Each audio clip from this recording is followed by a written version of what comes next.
Hello and welcome to Mile High Reefers. I'm Scott Anderson, and I haven't done an update on my 210-gallon tank in a while. So let's fix that. Let's go see how this big thing's doing. Overall, the tank is doing really well, but there have been some issues. First, my Jibo pump died. If you'll remember, I lost another Jibo pump a couple months ago. So I bought these Jibos in August, and both have died recently. One in February, the other in March. And to be honest, I'm pretty disappointed with the Jibos this time around. But that's okay, because Aquamedic has got me some Aquamedic pumps that I'm testing. And so far, they're working out great. Since the Jibo died, I've been working on placement in the pump to really try to identify how the flow needs to be. I've also got some ideas for some future projects. My other problem is I'm still having to battle Octavia.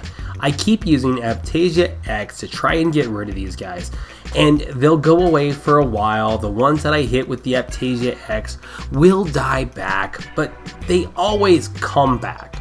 So I go in there every week or two and attack the Octavia, and then it comes back, and I can't wait to get the copper band or something in here to actually eat these. Everything else in this tank is going how I want it to go. It's just doing so incredibly well. I've got 8 Tangs living together in relative harmony. It's a really cool thing to watch. I mean, I just sit on my couch and I just can't stop staring at this tank. Those Tangs are amazing in there, especially with all of that color from all of that coral. It looks fantastic. So it's got 8 Tangs. Plus, I've also got 5 clownfish in the tank. Now, you guys remember the 4 that live in the clam, but remember the little dude that was living in the 5-gallon tank and I had to take him out and put him in here? Well, he's still in here, and he lives in a coral colony. He lives in the top left of the tank.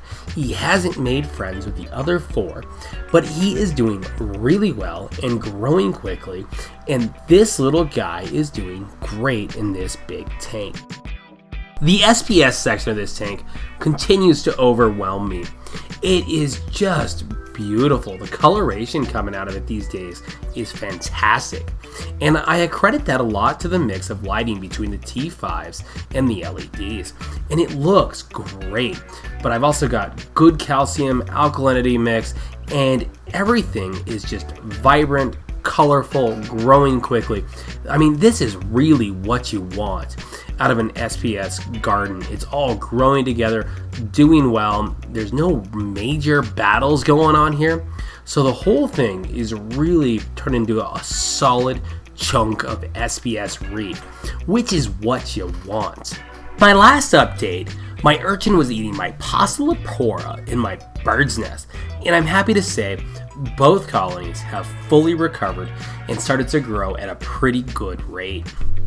The lone acro in this tank continues to have moderate growth, but looks healthy and has great polyp extension. The softies in the tank have become like weeds. They have to be contained on their own little islands or trimmed back so they don't get out of control. I love softies, but my goodness, they grow fast. In my last update video, I had trimmed back the Philia Garden because it had become overgrown, and you'll be happy to know that it is fully regrown. I mean, it is just packed full of hammers and frog spawns. It looks great again. The new smaller Philia Garden on the left side of the tank has pretty well filled in all the space that's available for it. And the goldish green hammer that I bought at Reef stock continues to just look beautiful. I'm really happy with that purchase. My favorite of the LPS corals in my tank has got to be this big bubble. It is just insane looking. It is absolutely gorgeous. Now, I know some of you out there are kind of down on green corals because there's so many green corals out there. But when you see a big green bubble, it's really hard not to be impressed. And this one's easily my favorite in this tank. And there we have it, a nice quick update on the 210 gallon Reef tank. Now, I try not to come off as bragging with this tank, but this tank really is my pride and joy.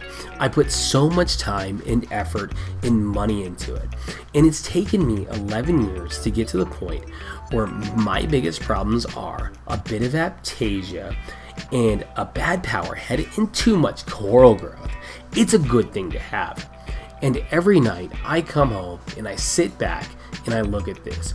This is the greatest hobby you can possibly be in my opinion. I absolutely love the mix of science and art that get us to this point. Dude, that hippo tank is sweet. Thanks for watching this episode of My Hobby Tours. Like, comment, subscribe, and I'll see you on the next one.